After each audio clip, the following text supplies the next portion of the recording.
ಕರ್ತನಲ್ಲಿ ಪ್ರೀತಿಯುಳ್ಳ ಜನರೇ, ನಿಮ್ಮೆಲ್ಲರನ್ನು ಯೇಸುಕ್ರಿಸ್ತನ ನಾಮದಲ್ಲಿ ಸ್ವಾಗತಿಸುತ್ತೇನೆ.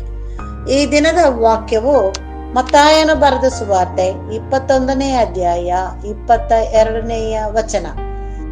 ನೀವು ನಂಬಿಕೊಂಡು ಪ್ರಾರ್ಥನೆಯಲ್ಲಿ ಏನನ್ನು ಬೇಡಿಕೊಳ್ಳುವಿರೋ ಅದೆಲ್ಲ ಹೊಂದುವಿರಿ ಅಂದನು.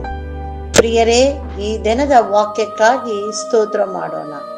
ನಮ್ಮ ಜೀವನದಲ್ಲಿ ನಂಬಿಕೆ ಎಂಬ ಪದವು ಬಹಳ ಶ್ರೇಷ್ಠವಾದದ್ದು. ನಾವು ಲೋಕದಲ್ಲಿ ಜೀವಿಸುವಾಗ ಅನೇಕರು ನಮ್ಮ ಜೀವನದಲ್ಲಿ ಹಾದು ಹೋಗುತ್ತಾರೆ, ಮತ್ತೆ ಅನೇಕರು ಜೊತೆಯಲ್ಲಿ ಜೀವಿಸುತ್ತೇವೆ. ಆದರೆ ನಾವು ಎಲ್ಲರ ಮೇಲೆಯೂ ನಂಬಿಕೆ ಇಡುವುದಿಲ್ಲ, ಕೆಲವರನ್ನ ಮಾತ್ರ ನಂಬುತ್ತೇವೆ. ಆದರೆ ಪ್ರಿಯರೇ, ನಾವು ಯೇಸು ಕ್ರಿಸ್ತನ ಮೇಲೆ ನಂಬಿಕೆ ಇಟ್ಟು ಆತನನ್ನು ಸ್ವಂತ ರಕ್ಷಕನಾಗಿ ನಂಬಿ ಆತನಿಗೆ ನಮ್ಮನ್ನ ಒಪ್ಪಿಸಿ ಬೇಡುವಾಗ ಏನನ್ನು ಬೇಡಿಕೊಳ್ಳುತ್ತೇವೋ ಅದೆಲ್ಲವನ್ನು ನಮಗೆ ಹೊಂದಿಕೊಳ್ಳುವಂತ ಸಹಾಯವು ಸಿಕ್ಕುತ್ತದೆ. ಹೌದು ಎಂದು ಈ ದಿನದ ವಾಕ್ಯವು ನಮಗೆ ತಿಳಿಸಿಕೊಡುತ್ತದೆ. ನಾವು ಯಾರ ಮೇಲೆ ನಂಬಿಕೆ ಇಟ್ಟಿದ್ದೇವೆ? ನಮಗೆ ಸಹಾಯ ಮಾಡಲು ಲೋಕ ಜನರನ್ನು ನಂಬಿದ್ದೇವಾ? ಆಗ ನಮಗೆ ಸಂಪೂರ್ಣವಾದ ಸಹಾಯವು ಸಿಕ್ಕುವುದಿಲ್ಲ.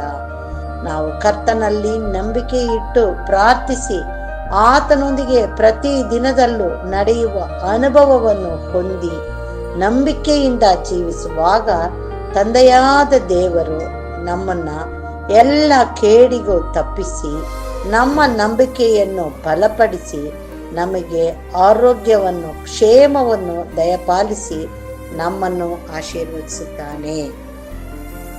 ಪ್ರಾರ್ಥಿಸೋಣ. ನಮ್ಮನ್ನು ಬಹಳವಾಗಿ ಪ್ರೀತಿಸುವಂತ ನಮ್ಮ ತಂದೆಯಾದ ದೇವರೇ, ಈ ದಿನಕ್ಕಾಗಿ ನಿನಗೆ ಸ್ತೋತ್ರ ಸ್ವಾಮಿ. ಆಯುಷ್ಯ ದಿನದಲ್ಲಿ ಒಂದು ದಿನವನ್ನು ಹೆಚ್ಚು ಮಾಡಿಕೊಟ್ಟು ನಿನ್ನನ್ನು ಕೊಂಡಾಡ್ಲಿಕ್ಕಾಗುವಂತೆ ಕೊಟ್ಟಂತ ನಿನ್ನ ಕೃಪೆಗಾಗಿ ನಿನಗೆ ಸ್ತೋತ್ರ ರಾಜ.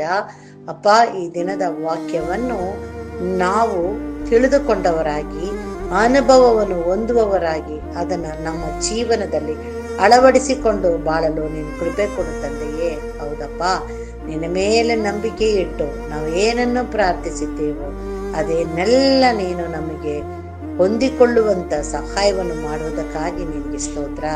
ಈ ದಿನದಲ್ಲಿ ನಮ್ಮೆಲ್ಲರನ್ನು ನಿನಗೆ ಒಪ್ಪಿಸುತ್ತೇವೆ.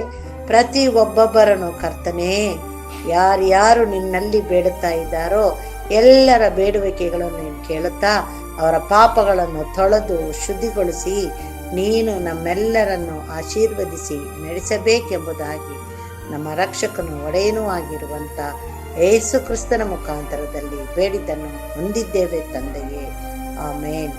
ದೇವರು ಈ ವಾಕ್ಯವನ್ನು ಮತ್ತು ನಮ್ಮೆಲ್ಲರನ್ನು ಆಶೀರ್ವದಿಸಲಿ.